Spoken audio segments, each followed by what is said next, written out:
क्षमा की शीतल जल से वर्षा की और उसे क्षमा करो भूल जाओ का पाठ पढ़ाने का प्रयत्न किया। आइए सुनते हैं भगवान पार्श्वनाथ का पहला जन्म, कवच और मरुभूमि। पोतारुपुर के पालिंग राजा के राजपुरोहित के दो पुत्र थे, कवच और मरुभूमि। कवच दुराचारी और क्रोधी स्वभाव का था, वहीं पर मरुभूमि शांत और सदाचारी है।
मरुभूमि शादी करके अपनी औरत को नगरी में लौट रहे हैं।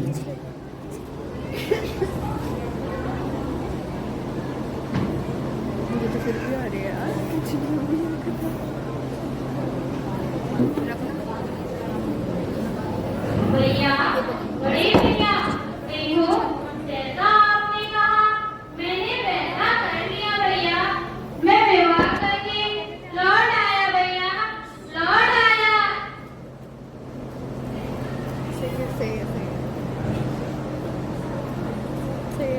लौट आया भैया, मैं विवाह करके लौट आया।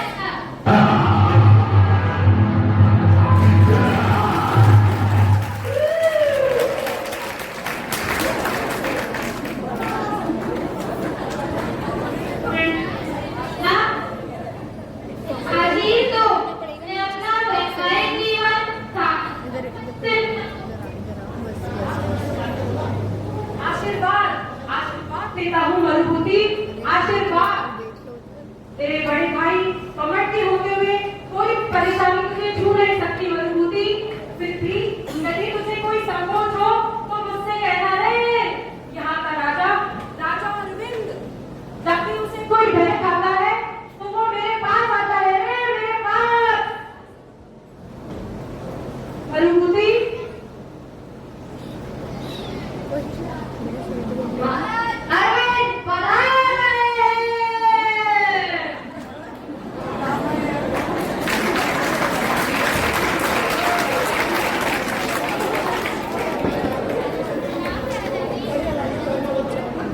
प्रणाम दादा जी। आयुष्मान भव। राजा अरविंद को मेरा प्रणाम स्वीकार हो। स्वीकार है। राजा अरविंद, आप मरुभूमि को आशीर्वाद देने हमारे महलों तक आए, हमें बहुत अच्छा लगा। कमल, कारण ये भी है कि मैं मरुभूमि को आशीर्वाद देने आया हूँ, परंतु परंतु मैं कुछ समझा नहीं। मुझे संकोच हो रहा है। कमट की रहते हुए बौलों को नहीं में संकोच। बताओ क्या संकोच है? संकोच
बल और अपना अभिमान न दिखा सके वो राजा राजा नहीं।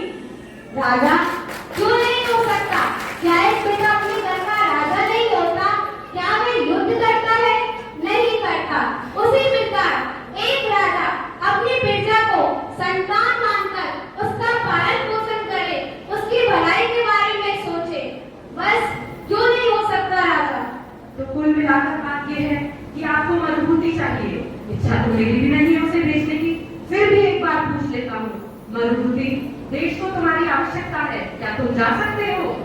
हाँ भैया, अगर एक नगर को बचाने के लिए किसी एक घर को आहुति देनी पड़े तो उस घर को अपने विषय में सोचना नहीं चाहिए। यदि एक राष्ट्र को बचाने के लिए किसी एक नगर को आहुति देनी पड़े तो उस नगर को अपने विषय में सोचना नहीं चाहिए। इस समय देश को मेरी आवश्यकता है तो मुझे अपने घर के विषय में सोचना नहीं चाहिए।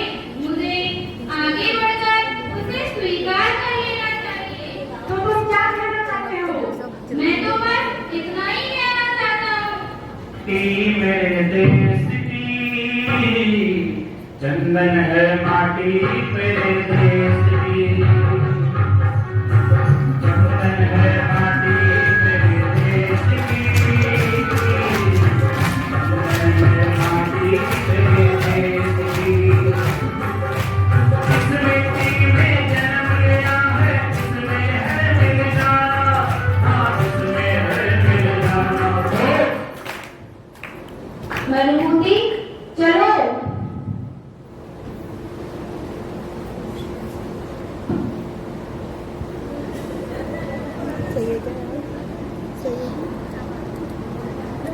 दुल्हनिया, तुम चिंता मत करना दुल्हनिया, ये महल कमट का महल है। यहाँ पर हवाएं भी कमट की इच्छा के विरुद्ध प्रवेश नहीं कर सकती हैं। फिर भी यदि तुम्हें किसी वस्तु की आवश्यकता हो तो तुम मुझे किसी भी समय बुला सकती हो, और यदि दासियों की आवश्यकता हो तो तुम उन्हें भी बुला सकती हो दुल्हनिया। परंतु तुम निसंकोच रहना, तुम ये मत सोचना तुम्हारे पति युद्ध कर रहे हैं और तुम यहाँ अकेली हो। तुम बिना किसी बह के यहाँ रह सकती हो दुल्हनिया।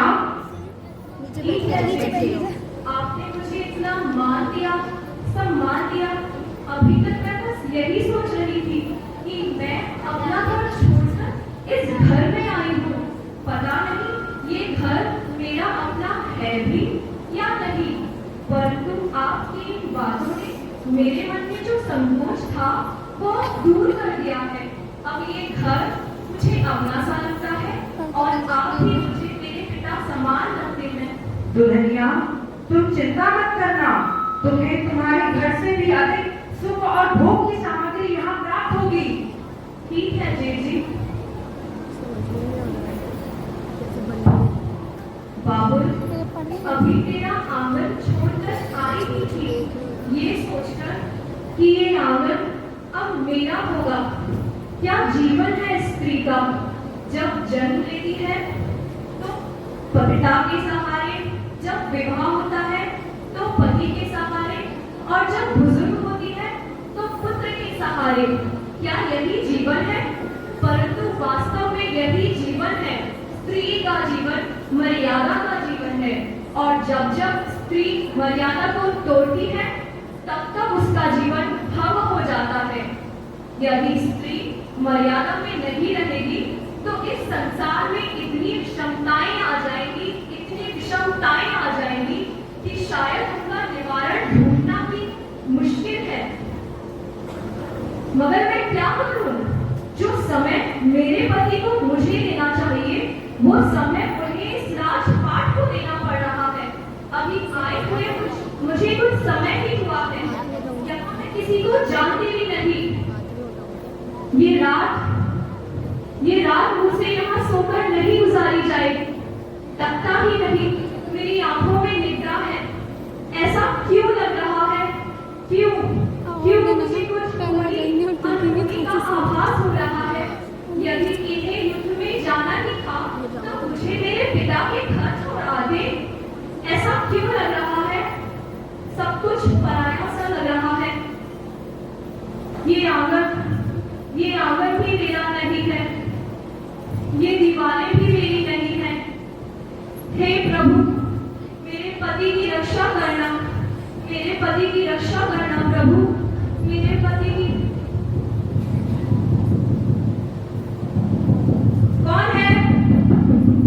कौन है वहां? कौन है? मैं पूछती हूँ, कौन है वहां? शायद तुम जानते नहीं, ये है मेरे जेठ कपट राज का महल है। यदि उन्हें आवाज लगाकर बुलाऊंगी तो तुम मरण को प्राप्त हो जाओगे। मैं फिर कहती हूँ, वापस चले जाओ। कौन है? कौन है वहां? देखो, मुझे इस अंधेरे की परछाई से मत डराओ। चले जाओ, वापस चले जाओ। तुम जाते क्यों नहीं? तुम ऐसे नहीं जाओगे ना? अभी जेठ जी को बुलाती हूँ। जेठ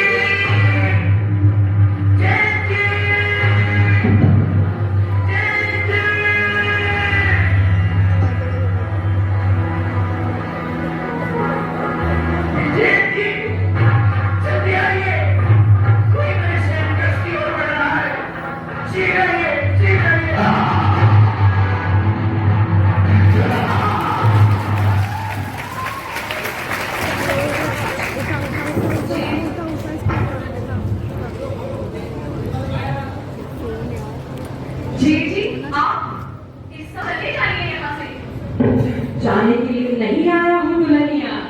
जब से मैंने तुम्हें देखा, तुम्हें अपने हृदय में बसा लिया। तुम्हारे चित्र को जब मैंने देखा तो मैंने उसे अपने दिल में बसा लिया। मैंने अपना चित्र तुम्हारे पिता के पास भेजा।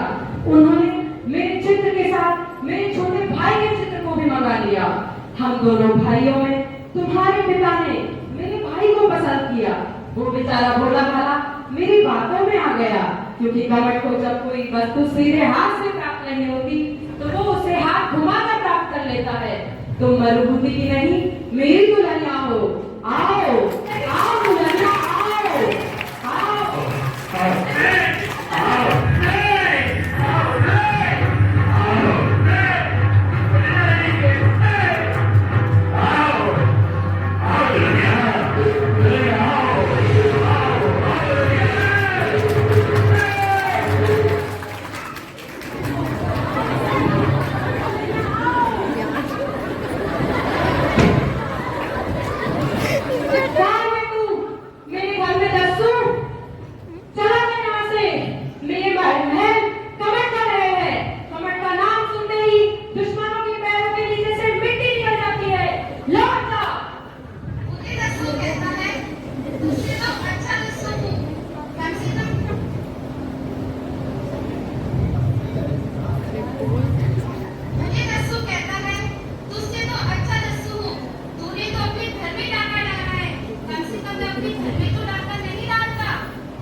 कौन है तू?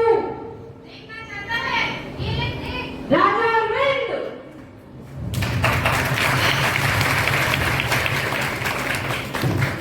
मैं ये खोजने निकला था कि मेरे नगर की सूचनाएं पड़ोसी नगर में कौन दे रहा है। वही तुम्हारी महल से चीखने और पुकारने की आवाज आ रही है। कमल, तुम जो ये कर रहे हो, ये बहुत बड़ा अनर्थ है, अनर्थ। राजा अरविंद, मैंने कभी भी तुम्हारे कार्यों में काम नहीं लड़ाई। तुम भी यहाँ से चले जाओ, ये मेरे घर का मामला है। वाह, मेरे महल में रहते हो और कहते हो मैं कुछ ना करो, चुपचाप रहो। तुम जानते हो मैं अहिंसा प्रिय राजा हूँ और ये भी मुझे प्रिय नहीं होगा कि मेरे राज्य में कहीं पर अनर्थ हो। तो क्या कर लोगे तुम? द्वार मारो, इसे पकड़ लो और सुबह उठते ही इसके हाथों में बेड़ियां बांधकर गधे पर बिठाकर इसका मुंह काला कर पूरी नगरी में घुमाना, ताकि पूरे नगरवासी देख सके कि गौरवपुर नगरी में अपराध की कोई जगह नहीं है। राजा अरविंद, कहते अपने कुत्तों से छोड़ दे मुझे। ले जाओ इसे, ये नहीं पता लगा। ले जाओ इसे।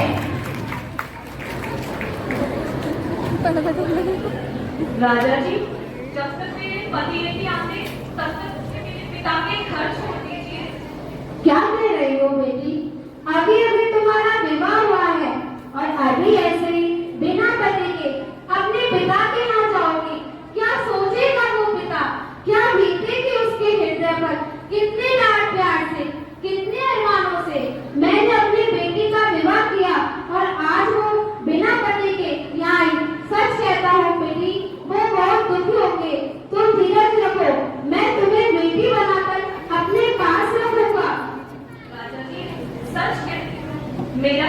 विश्वास गया है। मैं जिसे अब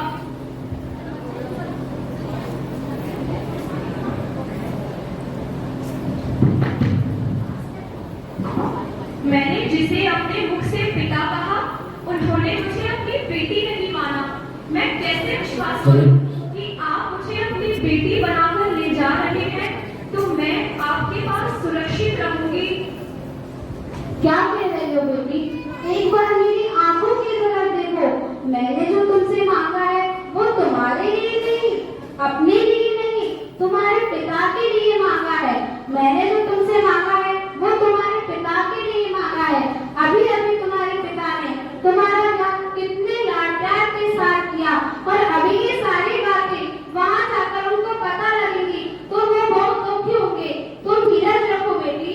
अगर तुम चाहो तो मुझे किसी भी प्रकार की कसम दिलवा सकती हो। अगर तुम चाहो तो मुझे मंदिर में ले जाकर वचन करवा सकती हो। जब तक तुम्हारे पति लौट कर नहीं आते, तुम्हें तुम्हारे पति की डर मानकर अपने महल ले जा रहा हूँ। ठीक है, और कोई उपाय भी तो नहीं है मेरे पास। चलिए चलिए बेटी, चलिए।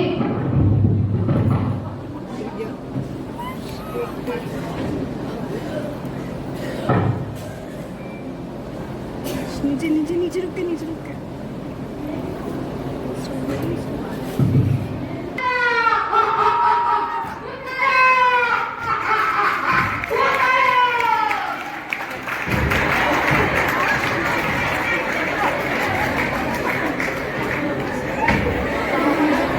अरविंद के कुत्ते, जाकर कह दो उसे, मैं उसे छोड़ूंगा नहीं।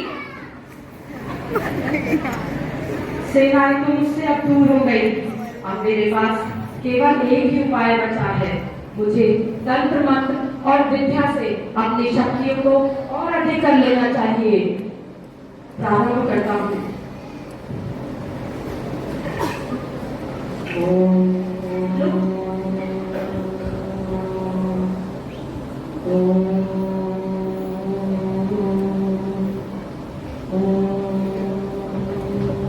भैया भैया घर लौट चले हो भैया। जब से पिताजी गए हैं तब से आप नहीं मिले हैं। आपके बिना मैं अनाथ हो जाऊंगा भैया।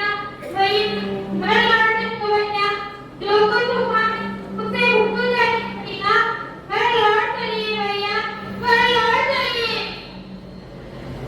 तू क्यों मेरे कार्य में विघ्न बनाना चाहता है? चला जाए यहाँ से। जब जब मुझे कोई फल नहीं आता है, तू हमेशा मेरे बीच में आता है। तू लौट जा यहाँ से। क्यों मरण को प्राप्त होना चाहता है? भैया आपको लिए बिना नहीं जाऊंगा भैया। नहीं जाएगा, नहीं जाऊंगा, नहीं जाएगा, नहीं जाएगा। तो नहीं।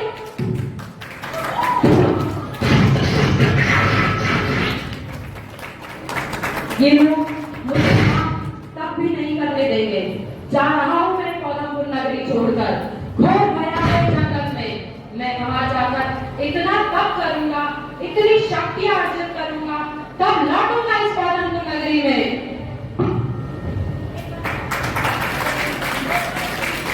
साथ में एक बार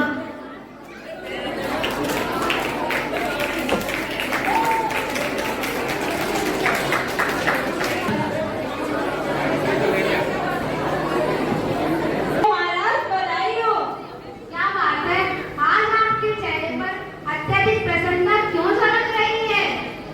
महाराज, तीनों लोगों को आलोकित करने वाली तीन ज्ञान से सुशोभित परम ज्ञानानंदस्य से ओतप्रोत चैतन्य भरत क्षेत्र के 23वें तीर्थंकर बालक पार्श कुमार का जन्म हुआ है। महाराज, जन्म हुआ है।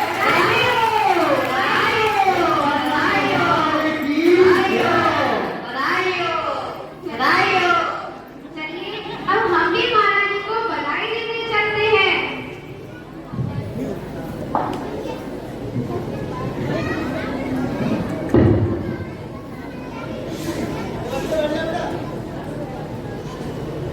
बधाई हो महारानी, बधाई हो, बधाई हो महारानी, बधाई हो।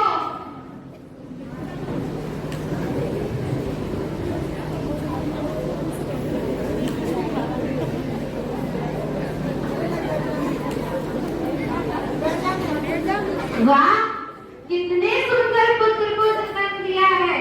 इसके चेहरे पर देखो कितना तेज झलक रहा है।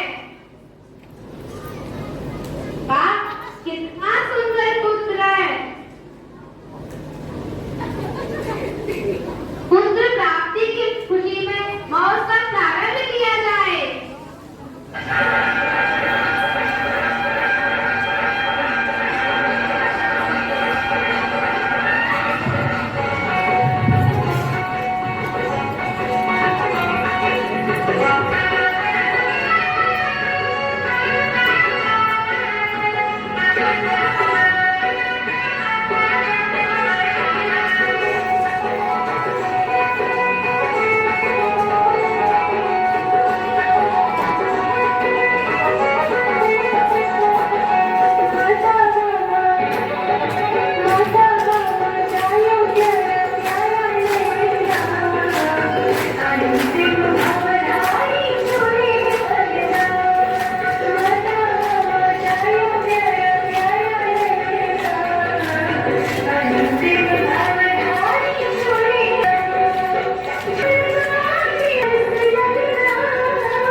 मुझे बताएं, मैं अभी आपकी चिंता और किए देता हूँ।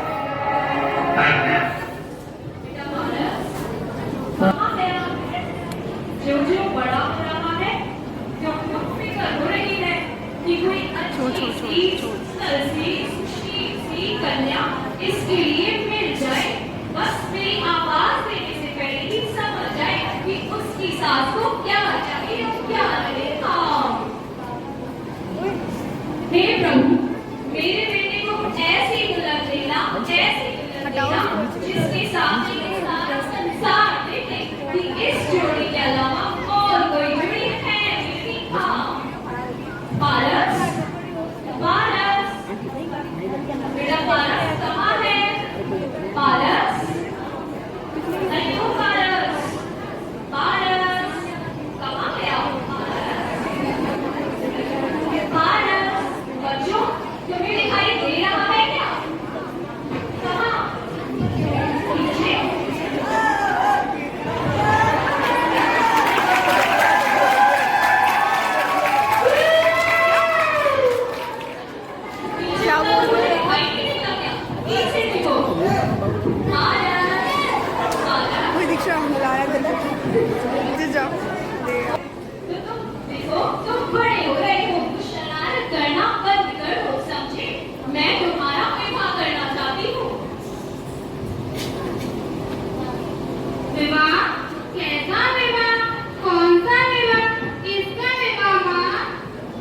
बेटा अभी समझ में नहीं आएगा, जैसे जैसे उम्र आती जाएगी विवाह के महत्व को भी तुम समझते जाओगे। बड़ी बड़ी पारस, पारस, कहाँ जा रहा है बेटा बाजार? पारस, कहाँ जा रहा है बाजार? हाँ, मैं तो कहीं नहीं जाता, बस आपकी बातें सुनता सुनता इतना मदद हो जाता हूँ कि कहाँ खड़ा रह जाता हूँ, पता ही नहीं चलता। माँ देखो बेटा अभी समझ में नहीं आएगा, मैं तुम्हारा विवाह करना चाहती हूँ। बेटा मैं चाहती हूँ कि तुम और तुम्हारी बहू मिलकर मेरी सेवा करो। बहू से कहूँ मेरे पाँव में दर्द है तो बहू सुनते ही बस पाँव दबाने बैठ जाए। बहू से कहूँ मेरे हाथ में दर्द है तो बस कहना ना पड़े, बहू सुनते ही हाथ दबाने बैठ जाए। हाँ माँ, गलती से गले में दर्द मत बता देना, कहीं ऐसा ना हो बहुत बनाएगा। अरे कैसी बातें कर रहा है भला? गला कोई दबाता है क्या भला? हाँ माँ, अगर आप बार बार नाम की बोलोगी तो दबा सकती है ना। बड़ी बड़ी पारस, पारस, अरे ओ पारस, अरे हटो यहाँ से। ओ अच्छा अच्छा, तो तू है तेरे। माता जी, ये कैसा नाम है? ऐसा ही करता हूँ। अच्छा ठीक है, क्यों आए हो? मेरे बेटे को जाने आए हो ना?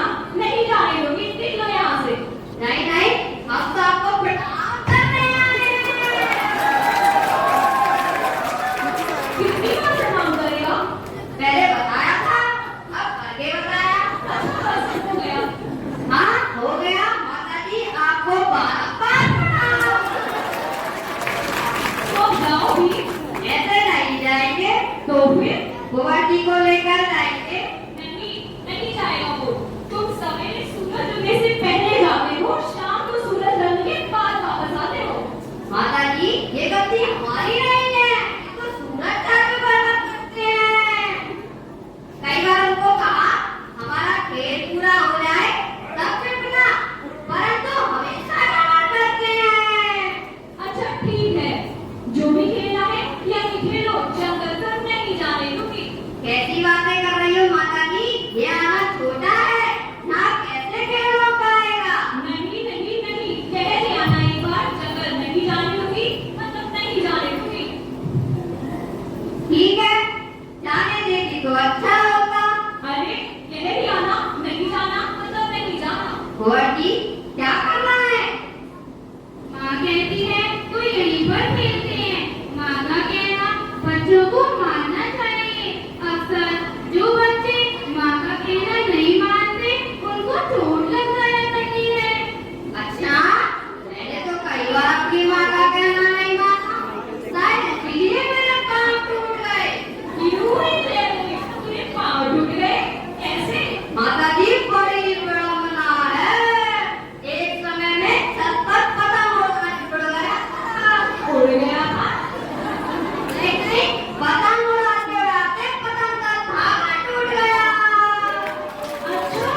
बेटा वो पता लगेगा पहले किसके हाथ पर पट्टी बनेगी। अच्छा ठीक है, ये लो।